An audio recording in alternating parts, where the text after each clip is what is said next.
Today, Thurston County released its plan for deploying resources to serve our houseless population in response to the COVID-19 emergency.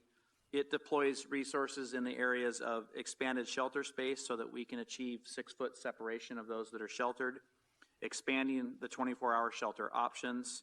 It provides basic survival needs to both our sheltered and unsheltered population, which includes better access to hygiene as well as food and meal delivery options. And it also helps in identifying locations and staffing for quarantine and isolation as those needs arise in folks that don't have a place to do that on their own. The budget for this plan is about $2.4 million. It leverages a $1 million grant from the state with contributions from local jurisdictions and others. They will also be dedicating any FEMA, state, and federal funds that they can towards this plan to help close the gap.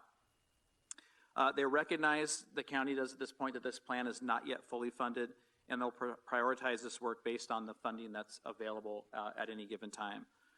I want to personally thank county staff, along with Keith Stahley, Carrie Retland, and others, city staff, for their input and for pulling this plan together so quickly so that we can deploy these resources immediately in our community. When we asked at the beginning about the city's reporting in the website, there's no mention on the website about this piece. And I know we wanted to defer to the county, but I also think it would be helpful. There's a lot of community interest in like the hand washing stations we put out, the efforts we did to find better locations for some of our mitigation site residents. If it's possible to report out some of the efforts, because I believe the city was doing a lot over the last couple of weeks, and it's I would appreciate if we had some reporting of our separate efforts, even though we defer to the county for the overall plan. I think Keith can give you a couple updates now. That would be wonderful. I think it'd be very helpful. Some of this is breaking news, right? Yeah, I'll just say that the county plan, we just got it today, and I launched it out to all of you right away, and we can definitely get that posted up. And I think you bring up a good point. I think as we are evaluating our communication needs on lots of fronts, and things are moving very quickly, the ability for us to summarize some of these on our websites so people can get to them quickly is good, and then maybe Keith can give a quick update. Where do we start? As you said, March 11th seems like a lifetime ago.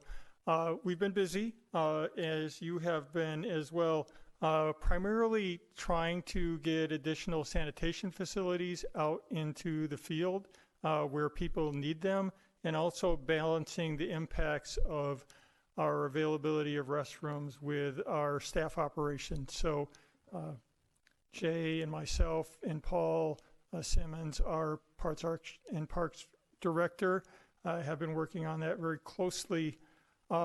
We have 10 individuals who are currently housed in a hotel, recognizing the potential impacts on highly vulnerable populations. We worked directly with our peers at the county to figure out a plan for that, a response plan for the mitigation. It's not perfect, and obviously it will continue to grow. As City Manager Burney indicated, there's about $1 million in funding right now and $2.4 million in identified expenses. So, but on my math, those numbers are not equal.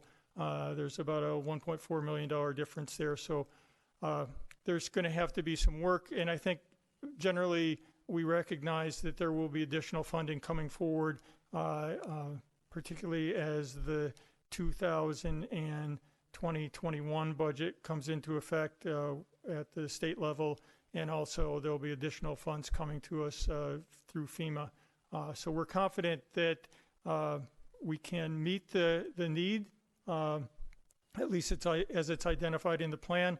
We'll be working with Keeley and Tom Webster to help to identify how we close that gap, because at this moment I can't say specifically how we intend to plug that gap, but it'll take city resources, it'll take county resources, it'll take state resources and federal resources, and we hope to rely on all of those.